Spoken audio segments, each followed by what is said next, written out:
আল্লাহ, তুমি তো গফুর ও গফফার।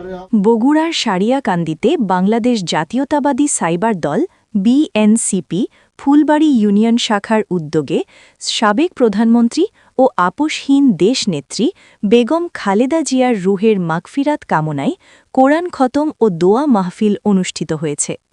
গতকাল বুধবার দুপুরে ফুলবাড়ী দক্ষিণপাড়া তালিমুল কোরআন কওমি হাফেজিয়া মাদ্রাসা ও এতিমখানায় উক্ত কোরআন খতম ও দোয়া মাহফিল অনুষ্ঠিত হয়।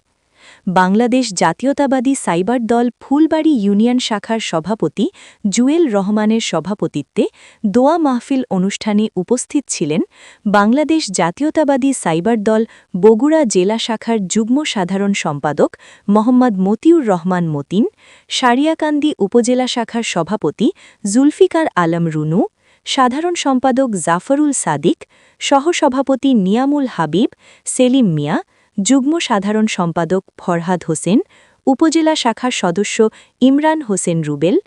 অন্যান্যদের মধ্যে উপস্থিত ছিলেন বাংলাদেশ জাতীয়তাবাদী সাইবার দল ফুলবাড়ী ইউনিয়ন শাখার সিনিয়র সহসভাপতি আবুল কালাম আজাদ, সহসভাপতি ওমর ফারুক, সাধারণ সম্পাদক মিজানুর রহমান মিজান, সাংগঠনিক সম্পাদক মোহাম্মদ মামুন ইসলাম, যুগ্ম সাধারণ সম্পাদক মোহাম্মদ মোশাররফ হোসেন, তারিক রহমান, রিপন ওয়াসিম, মিনু মিয়া প্রমুখ।